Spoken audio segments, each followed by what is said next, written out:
నమస్కారం. నా ఈ ప్రయత్నం మీకు నచ్చినట్లయితే గనక మన ఛానల్ని సబ్స్క్రైబ్ చేసుకొని పై జాబితాలోని మరిన్ని వీడియోలను చూడటం ద్వారా మీ నైపుణ్యాలను, జ్ఞానాన్ని కూడా అభివృద్ధి చేసుకోవడానికి ప్రయత్నించండి. జై Hind.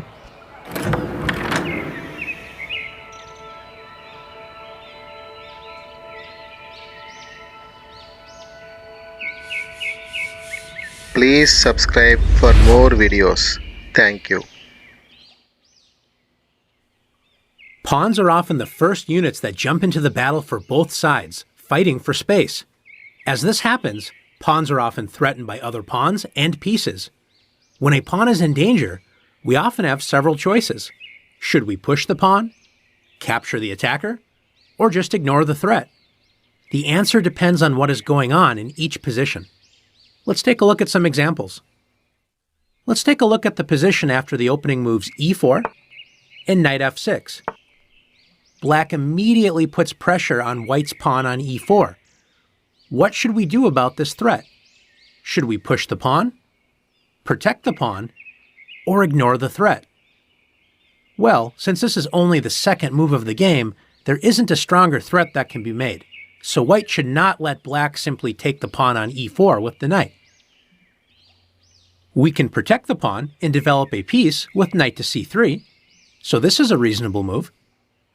It's also important to know that if we can defend and also attack, this is usually the best option. White can push the pawn forward to e5, defending against the knight's threat and attacking the knight at the same time. Let's take a look at another position. In this endgame position, black plays rook to e8, attacking the pawn on e4. White could push the pawn to d3, protecting the pawn, or push the pawn to e5, where it is guarded by the pawn on f4.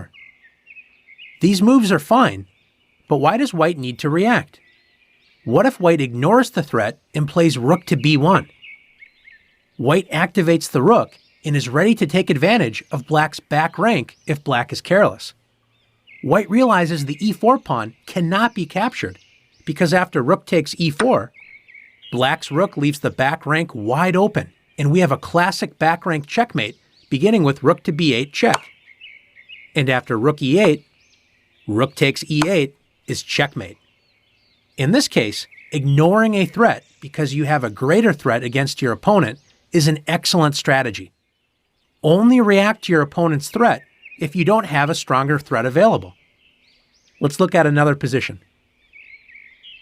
In this position, black plays d5, attacking the unprotected pawn on c4. Should white's c4 pawn ignore, push, or capture? Let's look at each option. If white's pawn on c4 stays on that square, ignoring black's threat, black will simply win the pawn on c4 for free unless white brings the rook away from the center and plays rook to c1. Not a terrible choice, but there is a stronger move. If white pushes the pawn to c5, notice that black's bishop on f8 would simply capture the pawn.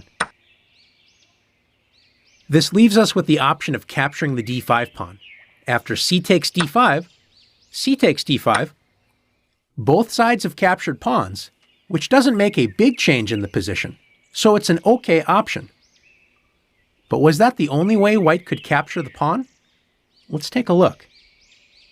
After d5, did you notice that black's d-pawn passed white's e-pawn on the 5th rank? This allows white a second capturing option.